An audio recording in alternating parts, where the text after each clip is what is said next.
that the necessary public safety power shutoffs are important for our collective safety in preventing the next wildfire natural disaster. I did want to dispel one rumor. The LA County Fire Department has never turned down any offers for mutual aid assistance and resources. Repopulation will not occur until all areas are safe. Additionally, our CL-415 Super Scooper that was damaged because of a drone incursion is reportedly going to be flying tomorrow morning. It has been repaired, and we're waiting for the FAA to give us approval to fly again. Thank you to Board Chair Supervisor Catherine Barger and Supervisor Lindsay Horvath for your unwavering leadership and continued support throughout this unprecedented disaster. And finally, to all the Los Angeles County residents affected by this catastrophe, please be assured your firefighters continue to work towards full containment of these wildfires from the air and on the ground. We stand alongside each of you as you begin the repopulation of evacuated areas when safe and the rebuilding of your homes, your communities, and your lives. Thank you.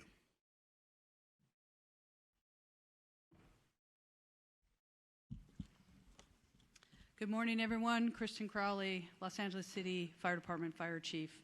I'll just start off with just a moment to share with everybody out there that's been impacted by these wildland fires that the entire LAFD family, sworn civilian, our city family, Mayor Bass, city leadership, everybody, our thoughts and hearts and prayers go out to you as we continue to push forward and mitigate this emergency. We understand the impacts, and we're working and will continue to work very, very, very hard for everyone.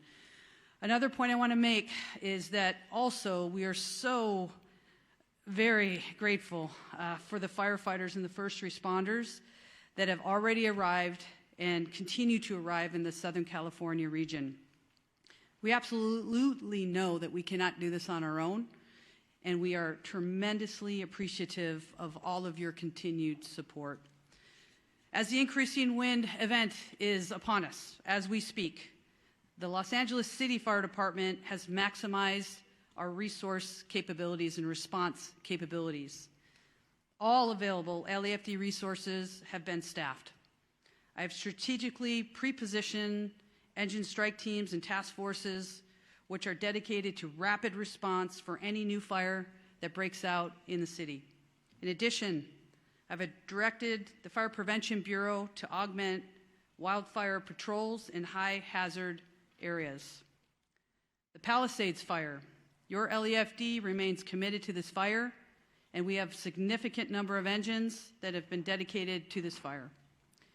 The crews that are involved, we have crews from up and down the state, outside of the state, have made excellent, excellent work overnight, mopping up flare-ups and hotspots. Their primary focus last night was on the Mandeville Canyon area, and this fire is now at 23,713 acres with 14% containment, with 5,123 personnel assigned to the Palisades incident.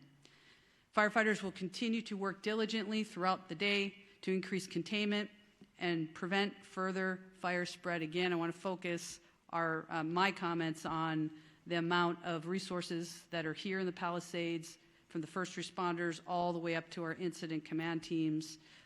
Again, we're going to keep working really, really hard for you. Just a brief comment on the Hearst fire. It's been held to 799 acres with 95% containment. Again, thank you to the community members that are out there for remaining vigilant. We are not in the clear. I want to make sure of that. We are not in the clear as of yet, and we must not let our guard down. As we have right now extreme fire behavior, and we need to make sure that the community is staying updated with the most information, updated information as well. follow all evacuation warnings and orders without delay. And please, please stay safe. I would now like to introduce our next speaker, and that is Sheriff Luna. Thank you. Robert Luna, Sheriff of Los Angeles County. Regarding our deployment, we still have well over 1,000 of our Los Angeles County deputies out there working on 12-hour shifts. We have 172 California Highway Patrol officers. I'd like to thank the commissioner who was with me yesterday, Sean DeRee, for all of his assistance. I also want to thank Major General Beavers. I was with him as well, and he has fortunately been able to increase the amount of National Guard assistance that he is giving us to up to 600. And he told me yesterday if we need more, we can ask for more, and we are strategically looking at that, analyzing it, and will ask as needed. Evacuations, we have approximately, and this is some good news because it's dropped, we have over 92,000 people who are under evacuation orders and approximately 89,000 people who are under evacuation warnings. I want our community to know this, and Chief Maroney did talk about this for a second. In every conversation we're having about evacuations, warnings, whether they're going to implement them or take them away, the conversation about repopulation is on all of our minds. I know that we are attending, staff's attending community meetings, whether they be out in the Palisades Fire area in Malibu for us at LA County Sheriffs, in the Altadena area. We are hearing our community loud and clear, and we want to get you in there as soon as possible. But I want to reiterate what is holding us up. This is very important. We are still, for the Altadena area, we are in the third day of grid searching. It is a very grim task, and we, unfortunately, every day we're doing this, we're running across the remains of individual community members. That is not easy work, very sad to report, and I believe that work is not only going to continue, but I believe will continue to find remains. So please be patient with us. People are saying, I just want to go look at my house and I want to see what's left. We know that, but we have people literally looking for the remains of your neighbors. Please be patient with us. There's a lot of hazards in the area still. The area has not been rendered safe. Please be patient with us. And then we have the potential of crime scenes. And I'm not saying that's what it is. I'm just saying we have to think ahead because we can't go back from that. So please be patient with us. The curfew is still in effect, 6 p.m. To 6 a.m. for specifically the mandatory evacuation areas in both the Palisades impacted area and the Eaton Fire impacted areas. Those are subject to change depending on need, one way or another. We understand, again, that people want to go back, but it is dangerous to do so, and we will not put anybody's safety at risk. I want to talk about arrest for the LA County Sheriff's area. Overnight, we had several other arrests. It brings it up to a total of 34 in our geographic area. We have 30 in the Eaton Fire area, and we have 4 in the Palisades area. Last night specifically, again, for LA County Sheriff's jurisdiction, we arrested 4. 2 were for curfew violations. 2 were arrested for 1 drone incident. To my knowledge, we have now had 2 specific drone incidents that have resulted in 3 arrests. So as I talk to our community again, if you do not have business in the evacuation areas, do not go there. Please, you're infringing upon the work that our first responders need to attend to. And I do want to say, when I talk about these arrests, I want to clarify not all of them are for burglary or looting or for curfew violations. But it is very important when I say stay out, we are arresting people who are not supposed to be there, who do not live there, who are in possession of narcotics. We've arrested several with guns. And yeah, I'm going to tell you something. If our deputies being very proactive in these areas, stopping people in a constitutional manner as always, making sure that they're supposed to be there, and you have narcotics on you and you have a gun on you, in police work we call that a clue. Something's wrong there. So that's why we're arresting people. Our search and rescue missions, through the 2 days, we have searched 1,874 properties. In regards to deaths, and again, I want to clarify, this is for the Los Angeles County area of responsibility. We have confirmed 21 deaths, 16 in the Eaton fire area, and 5 in the Palisades area. And sadly, yes, unfortunately, I anticipate the number to go up. Missing persons, we are actively have 23 active missing persons reported, 17 in the Eaton fire area, 6 in the Malibu area. All of them are adults. Thank God there's no juveniles. But if you believe you have somebody who's missing, make sure you report that to us as soon as possible. For any updated information that anybody may have, questions, very important questions regarding evacuation orders or warnings or any road closures, please go to lacounty.gov/emergency for assistance. The American Red Cross is doing an amazing job. Please contact them. And again, for some of the negative things I talk about, there are some amazing stories of community members coming forward to donate items. It's very inspiring. For donations, go to Emergency Network Los Angeles. And now it's my pleasure to introduce Assistant Chief Dominic Choi from the Los Angeles Police Department. Okay, good morning. I want to start by just assuring everybody that our primary focus still remains the safety and well-being of our residents. These fires have caused significant disruptions, but we are working tirelessly with our partners to protect lives, property, and secure critical infrastructure. So as of this morning, LAPD has in the city 266 officers deployed to the Palisades fire. We also have support from our National Guard partners who have deployed 200 soldiers assigned to the incident. We're very grateful for their support. We also have dedicated resource investigating our missing persons reported. So at this time, as of this morning, 6 a.m., we have a total of 26 people reported missing in the city of Los Angeles. 17 of those individuals have been located safely.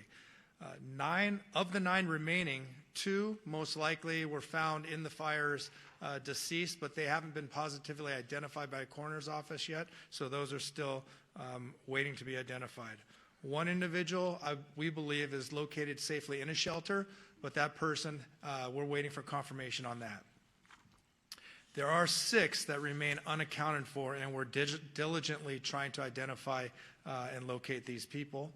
So in total, in the city of Los Angeles, since Tuesday when these fires occurred, we have 3 fatalities. Again, 2 were found in the fires, and 1 was a burn victim that was transported earlier this week to a hospital. That person later passed away. If you want to make a missing persons report, you can do so either in person or over the phone. You can call any one of our 21 geographic stations and make that report, or you can call our missing persons investigation unit directly. I'm going to give you the number. It's 213-996-1800 and select option 3. That telephone is manned 24 hours a day currently. As of this morning, the city of Los Angeles related to the fires has a total of 14 arrests. 3 for curfew, 1 for impersonating a firefighter, 1 for possession of burglary tools, 4 for burglary, 1 for DUI, 1 for felony vandalism, and 3 for shoplifting. As the sheriff just mentioned, it's not just for looting or burglary that you're going to jail or curfew. If you're in the area, you don't belong in the area, you will be stopped and questioned, and whatever crime is being committed, you will be held accountable for that. So please stay away from these evacuation areas. Regarding escorts, we talked about this a little bit yesterday, but we tried to be compassionate and put together a team to escort residents to their homes to either retrieve small pets or their medication. But that line became exceedingly large, and it was causing more problems than solutions. We have halted this escort service for the safety of everyone involved. Currently, we don't have any timeline of when we're going to open up that service, if at all. So please be patient with us. We know you are waiting. If you are still waiting at any of these checkpoints to be let in or escorted, please do not wait there. You will not be let in or allowed to have an escort at this time. Also, another important reason for stopping these escorts is because we have search operations beginning. Over the next 48 hours, we'll be working alongside LAFD Search and Rescue, our ATF partners, as well as the LA County Coroner's Office throughout the burn areas, giving priority to those people that are reported missing in these burn areas. From there, grid search will take place that could result in crime scene preservation and then recovery of remains. We hope that the high volume of resources dedicated to this effort will expedite the process. And as many of you know, the dry conditions and winds increasing, it's possible that evacuation orders may increase. I know overnight we saw some of the evacuation orders turn into warnings, but we can absolutely see some of these areas increase to mandatory evacuations again. So we urge you, please heed these orders. It can save your life. And as we also previously mentioned, identifying the cause of these fires is critically important to all of us. In conjunction with our partners and led by ATF, we have created a Los Angeles Regional Wildlife Investigative Task Force. And while their work is still in the early stages, we're committed to identifying the cause and origin of these fires, and we're also committed to holding anyone who's responsible for these fires accountable. And to further protect the residents of Los Angeles, in the city, our curfew is also still in effect from 6 p.m. to 6 a.m. In short, if you don't belong there, don't be there. In closing, I want to reiterate that our department and all of us standing here this morning are with you. I want to express my deepest gratitude to the firefighters, our fellow law enforcement partners, and volunteers who are putting themselves in harm's way to protect our communities and help people recover. Their bravery and dedication are truly inspirational. We are also grateful for the patience and cooperation of our residents during this difficult time. We know this is not easy. Thank you and be safe. At this time, I'd like to introduce Los Angeles County District Attorney Nathan Hochman.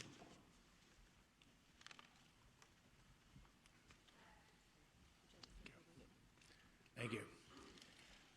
With firefighters literally putting their lives on the line to save lives and to save homes, with law enforcement working around the clock to keep security at a high level, with over 200,000 people evacuated, and I'm one of them, and with people who have lost lives, lost homes, lost businesses, there are still people in our community who, rather than saying thank you, look at this as an opportunity to commit crime and to take illegal profit and advantage over the situation.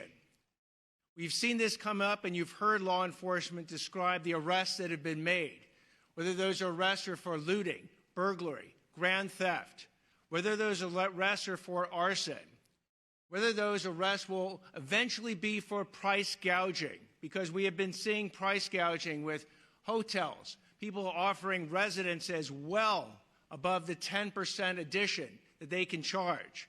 We've seen that with medical supplies, other types of supplies, price gouging going on.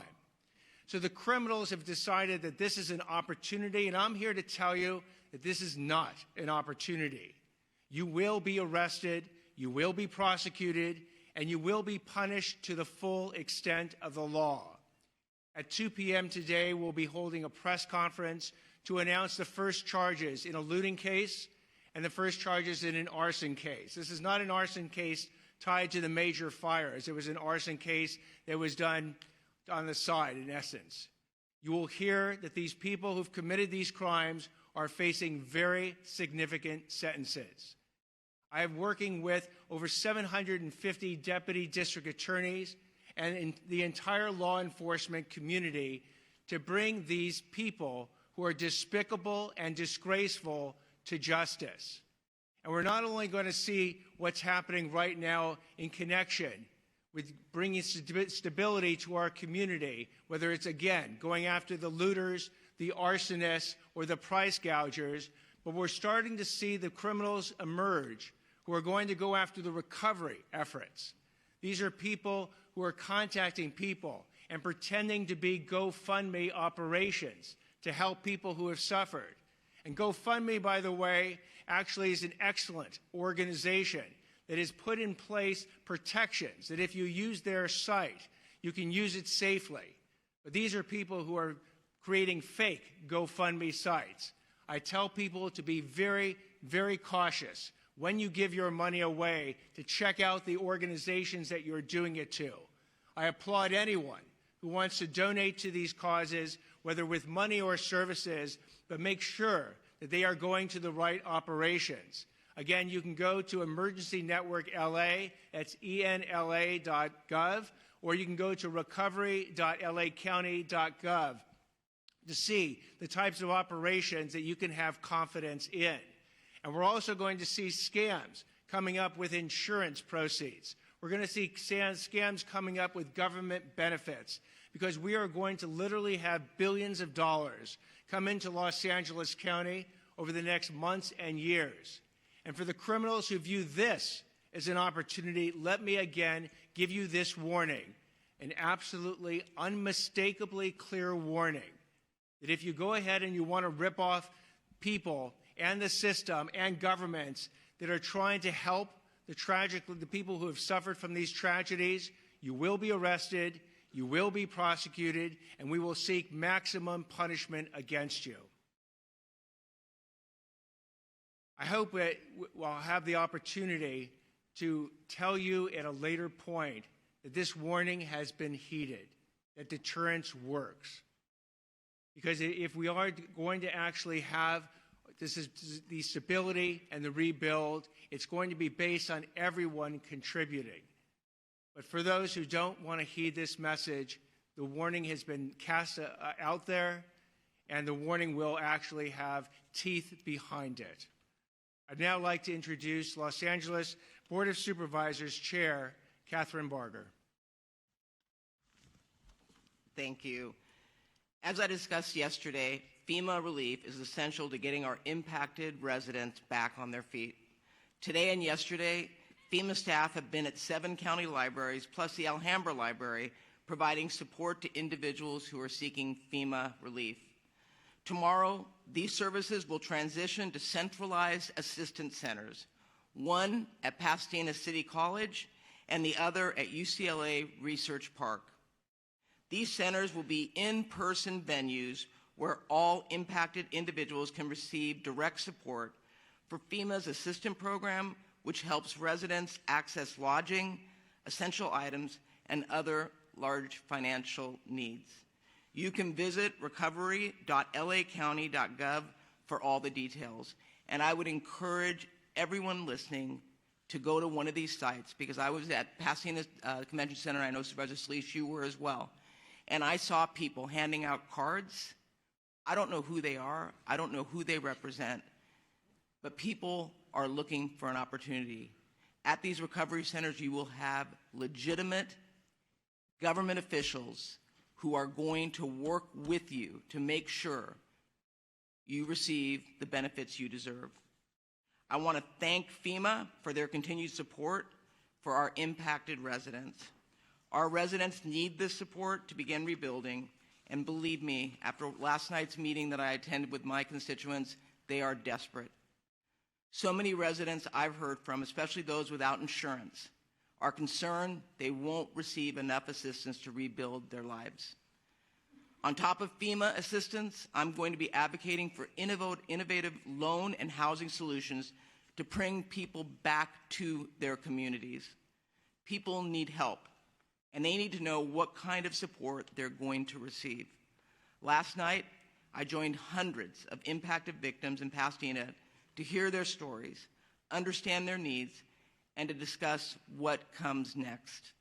Many wildfire survivors I've met, spoke with, have repeatedly told me they're worried about the rebuilding process. Specifically, many have mentioned that they are eager to begin clearing debris and seeing what valuable possessions survived this devastating fire. I want you to know that yesterday, the governor issued an executive order to streamline this rebuilding process. This executive order is going to make rebuilding homes easier by cutting red tape and make it as affordable and efficient as possible for our residents to clear debris. Yesterday's executive order, along with the previous order to waive the CEQA requirement in rebuilding, are two unprecedented actions that will be essential to making our community whole again. I know that our wildfire survivors want nothing more than to begin the rebuilding process, and it is our job in government to get out of the way. Our neighbors deserve nothing less. To all the residents in our county, we must maintain diligence over the next few days as winds increase again.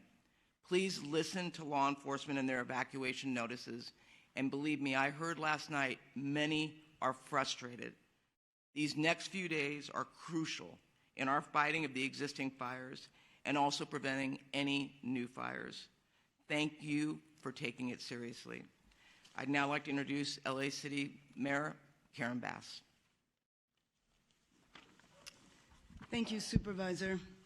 Angelenos, as we continue to experience the shock, the grief, and the anger, we have to stand together, and it is in that spirit that we have seen hundreds, if not thousands, of Angelenos traveling all around the region to deliver supplies, clothes, whatever they think might help the victims of these fires. As we've mentioned, the National Weather Service is predicting close to hurricane force level winds, and so we're making urgent preparations. My top priority and the priority of everyone else is to do everything we can to protect lives. As these winds approach, LA City firefighters and firefighters from across the county, state, and nation, and even overseas, are in a proactive and strategic posture to save lives. Firefighting resources from LAFD and fire departments from all over are positioned in strategic holding locations. DWP is deploying water tankers to augment water supply for firefighters. The emergency operations centers remain activated at the highest level to rapidly coordinate emergency response. As we prepare for more wind, we're also urgently working to provide people with much-needed resources. This week, as Chair Barger said, our city and county will launch in-person local assistance centers that are tailored to those affected by specific fires.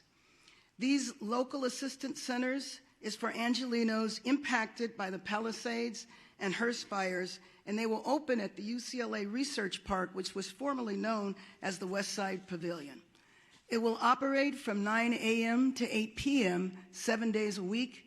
These centers will help people who have lost vital records like birth certificates, driver's license, Social Security documentation.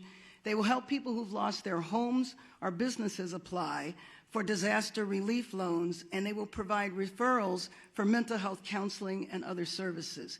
We anticipate that there will be representation for over 20 city departments. There will be representatives from the state and federal departments and agencies. Later today, we are also going to be releasing policies on the city level that will help with the rebuilding process. So as we continue to go through these next few days where the fires are still a serious threat, we also want to begin to help people put their lives back together and to prepare to rebuild our city.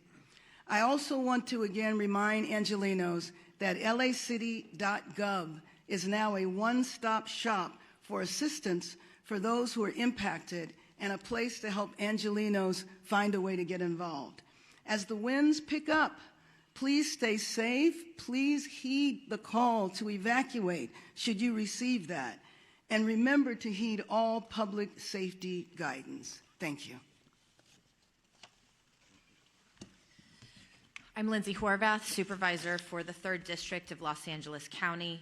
The latest Palisades fire updates, as you've heard, more than 23,000 acres have been impacted by this fire, and it is 14% contained. We have over 5,100 personnel, including 44 helicopters and 540 engines. The fire continues to hold along Mandeville Canyon, and we are grateful for our first responders and all those on the front lines fighting in this area. We know it is critical, and you are doing a great job. We've also made significant progress in Topanga Oaks, Sylvia Park, Temescal Ridge, to Mulholland. All of these areas have been under threat, and we are continuing to hold. Santa Monica has lifted their evacuation orders and downgraded to warnings in North San Vicente, moving from order to warning at 8 a.m. today. All of the warning areas have been lifted. A particularly dangerous situation has been issued. Strongest winds from Tuesday morning until Wednesday. We strongly encourage caution and vigilance. This is the weather prediction that the National Weather Service had going into last week's event. So these conditions are significant, they are serious, and we need you to follow all orders. All Santa Monica Malibu United School District schools will remain closed today. All Santa Monica campuses, except for Roosevelt Elementary, will be open. All LAUSD schools will be open today except Canyon Charter Elementary, Kenter Canyon Charter Elementary, Palisades Charter Elementary, Marquez Charter Elementary, Topanga Charter Elementary, Lanai Road Elementary, and Paul Revere Middle School. Our Department of Mental Health has resources for how to speak with our young people about wildfires at dmh.lacounty.gov. We need to support our children in this time and make sure they're able to talk about this tragedy. Our DMH helpline is 800-854-7771. Metro fares continue to be suspended for as long as conditions remain the same. We thank our chair of the Metro Board, Janice Hahn, and our CEO, Stephanie Wiggins, for their assistance. Palisades Post Office has been relocated to Rancho Park Post Office. Residents can pick up their mail at 11270 Exposition Boulevard on the first floor. Recovery.lacounty.gov has launched. You can find initial damage assessments as well as maps to indicate your property location and status, comprehensive list of county resources by department, federal, state, local, and nonprofit emergency assistance. Once again, that website is recovery.lacounty.gov. Our Department of Economic Opportunities East LA Entrepreneur Center and America's Job Centers of California open today as well to support impacted workers as well as small businesses. As far as public health updates, the air quality smoke advisory continues through next week. Please wear N95 masks outdoors. Fine particulates are airborne even in areas not impacted by the fires, especially children and older adults, especially those with serious health complications, are particularly at risk. LA County Department of Public Health is providing N95 masks at all evacuation shelters and to community-based organizations. When you are at home, please close your windows and doors, run the air conditioning or air purifiers if you have them, and check your filters regularly. In your car, close the windows and vents, turn your air conditioning on to recirculate. Do not, in any way, use leaf blowers or other actions that will push ash into the air. Follow all drinking water advisories, and due to ocean contamination, avoid the following beaches: Malibu Point at Surfrider Beach, Solstice Creek at Dan Blocker County Beach, and Inner Cabrillo Beach in San Pedro. To stay informed about the latest emergency orders, you can go to emergency.lacounty.gov. And I want to once again thank all of those who are on the front lines, keeping us safe through this very difficult time. All of our volunteers who have kicked into action to ensure that our community members are supported. And I also want to thank our governor for an additional executive order, in addition to the one that he issued yesterday, to expedite debris removal and to reduce the risk of mudslides. As we know, rain is predicted starting next week, and these complicated conditions may only worsen. We thank him for his foresight and his partnership. Helen Chavez, Communications Director for Chair Catherine Barger. Chair Barger recognizes and thanks the following elected representatives for joining us this morning and for their ongoing support during this emergency. We have with us 1st District Supervisor Hilda Solis, California Board of Equalization Antonio Vasquez, Santa Monica Mayor Lana Nagrete, and State Senator Sasha Renee Perez. We are now going to transition to the Q&A portion of our press conference. Please raise your hand and wait to be called upon. When you are called upon, please announce your name and the media outlet that you are with. We're going to go start right here. I'm sorry. I'm so sorry. Okay.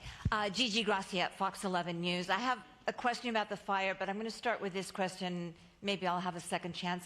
Assistant Chief Choi, to most families, if not all families who have pets, they are like family to them.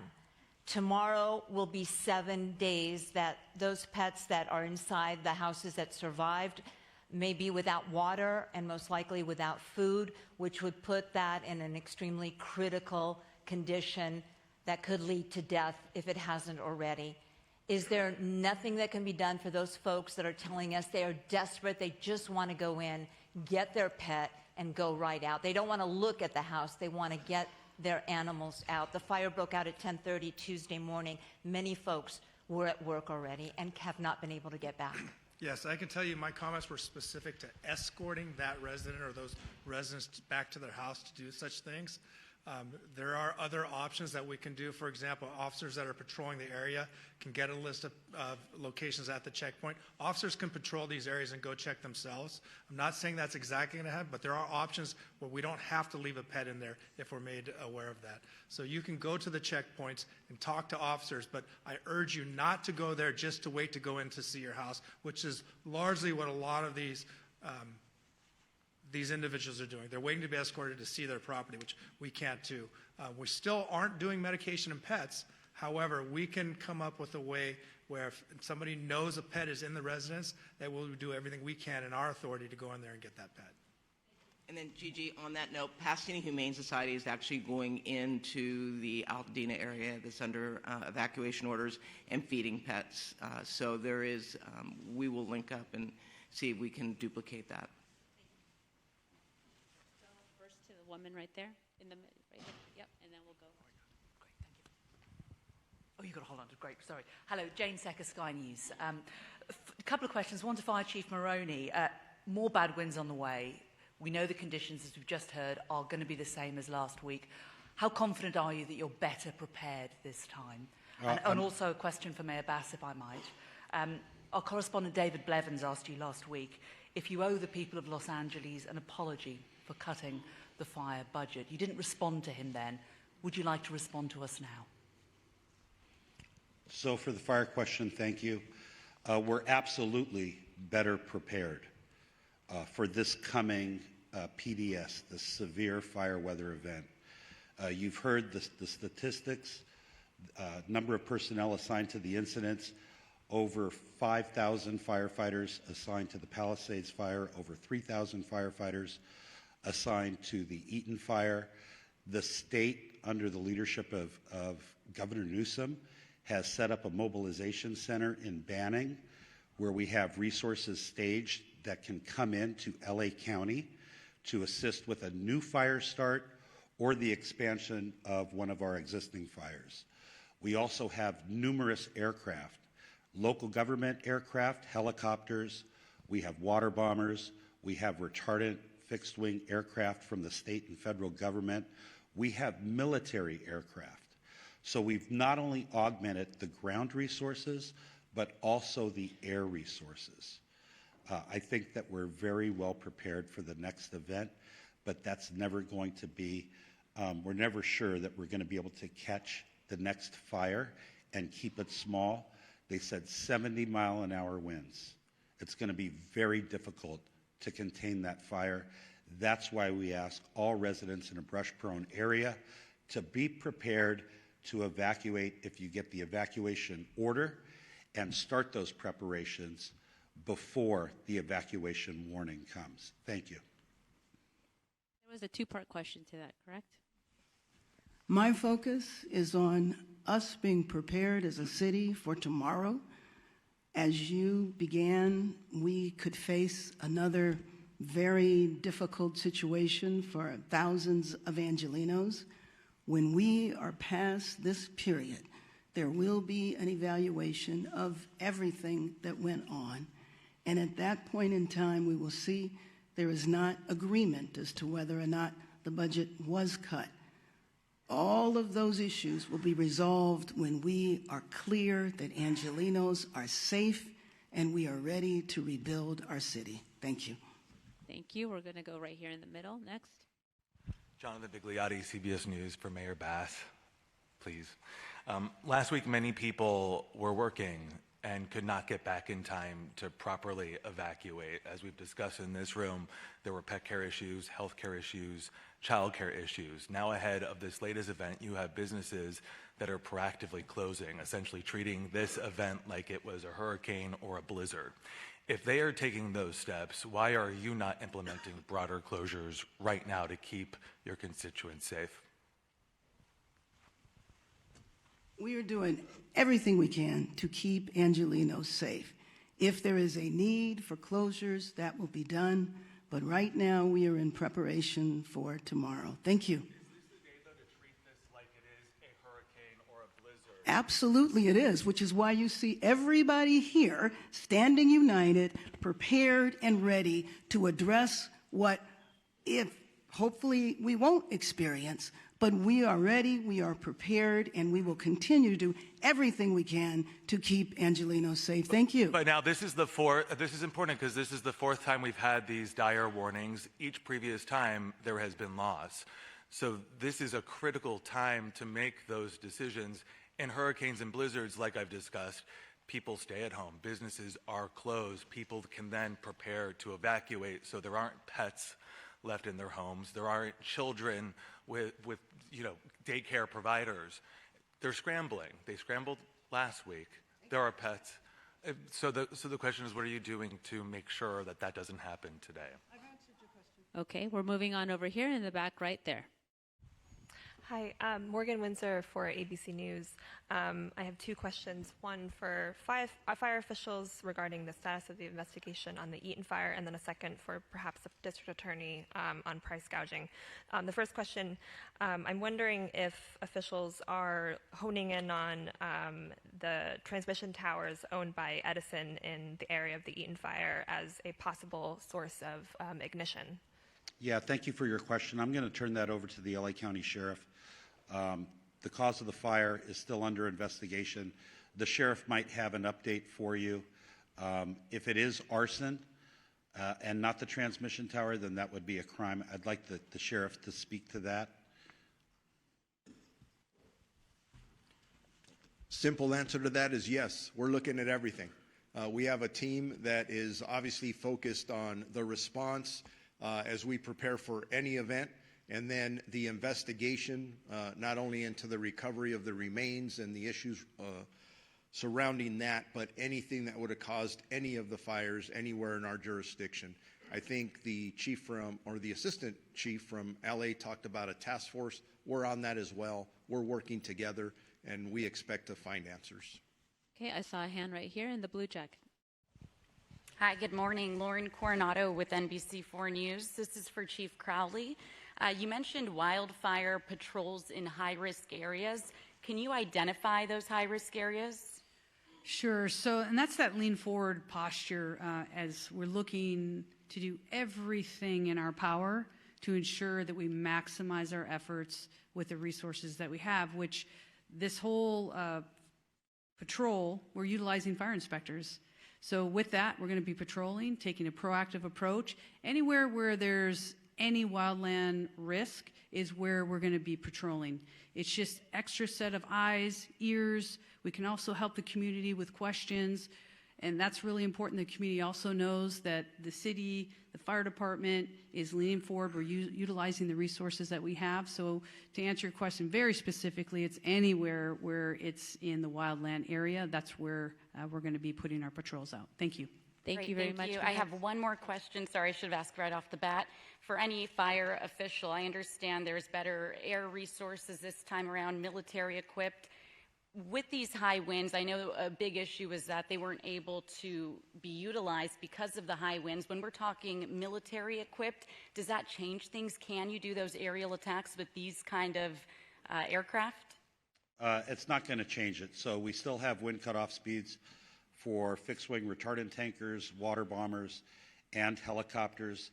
The helicopters that we have at LA County Fire are military helicopters. They're patterned after the Black Hawk. And still we do have wind cutoff speeds, not only for the safety of the helicopter, but what happens as the wind speeds increase, the effectiveness of the water drops or retardant drops is affected. And the minute that aerial firefighting resources are no longer efficient or effective or safe, we have to ground them. That's the unfortunate truth, but we do have a lot of people on the ground that can still fight the fire. You saw our firefighters, 100-mile-an-hour winds, Eaton Canyon, and Altadena that kept fighting the fire even in those strong winds. Thank you. Thank you. We're going to go over here, and then we'll go over here. Thank you. This is Dave Zonizer at the Los Angeles Times. I was wondering if you could go sort of fire by fire and tell you where you are on determining the origin. Are you guys looking at whether or not New Year's Eve fireworks might have been a trigger for the Palisades fire with something then flaring up later? I know you mentioned the Eaton Canyon fire, but can you tell us, for example, is arson being viewed definitely as the cause of the Sunset fire? Could somebody just walk us through each of them? Yeah, I mean, I could talk about, so right now we have the task force that is robust, that is, they're identifying cause and origin for each of these separate fires. There's so many of them. None have been ruled out of arson. They're ongoing investigations, but also the Palisades fire specifically, since that's the one that's still rampant in the city of Los Angeles, there's been no definitive determination that it is arson at this point, but we're looking at every angle. It's an ongoing investigation. If I could, I would. I don't have the answer for you. Understood. Thank you. And we're going to go right here. Hi, this is Kate Cagle from Spectrum News 1. I have two questions. One for Fire Chief Maroney. Is there a definite threshold for wind speed when those aerial drops have to stop? Like, is 70 miles an hour that threshold? And then my other question is, given how dense some of these neighborhoods are where we've seen orders and warnings, I mean, all the way to Wilshire and Santa Monica last week, we've seen gridlock when people are trying to all get out at once. Have you guys worked on addressing that issue if people do have to evacuate tonight from an extremely dense area like we saw with the Sunset Fire? Folks just couldn't get out because traffic was jammed. How do you address that? Yeah, so to answer the first part of your question, there is a specific threshold. And I don't remember what that threshold is, although I used to work at air operations. 30 to 40 miles an hour is beginning, I believe, to be that threshold. I'll see if our CAL FIRE partner from the state of California remembers what that threshold is for helicopters and fixed-wing air tankers. Please say your name and your Good morning, Jeremy Gagne with CAL FIRE representing incident management team. So with the specific aircraft, they all have a different limitation.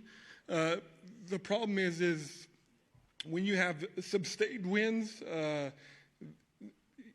over 40 miles an hour is the issue. The problem is the gusts. So the gusts peak and the aircraft limitations or capabilities are then limited based on approach and departures, as well as Chief mentioned, the drop accuracy. So each aircraft will have that limitation based on the manufacturer's recommendation, and then as far as the safety component, usually the limiting factor is gusts over 30 miles an hour but the sustained winds, anything over 40, is pretty much going to ground most aircraft. So again, each one of those aircraft have those specific limitations, but as an overall general rule, safety rule, the gusts is what is the issue, and this is what the gusts that we've been having. Thank you. Can you restate, please, your name and spelling? Yes, Jerry Magana, Gerry.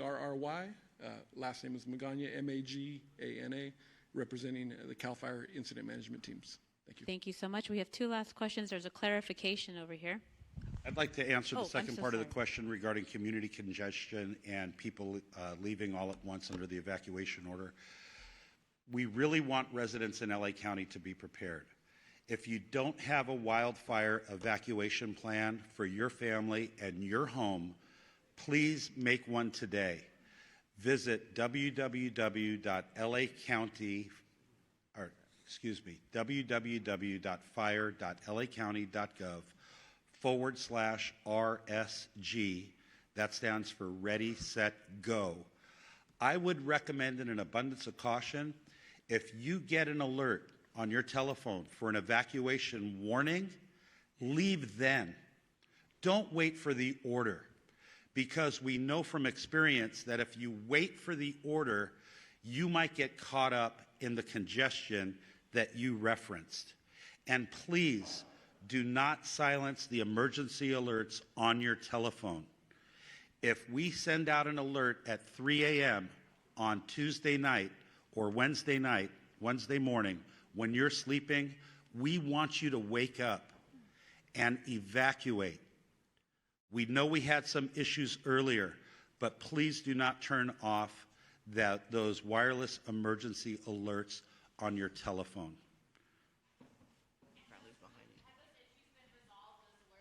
Accurate? Sorry, my question was that those alert issues have been resolved and people can rely that that's accurate now? Yes.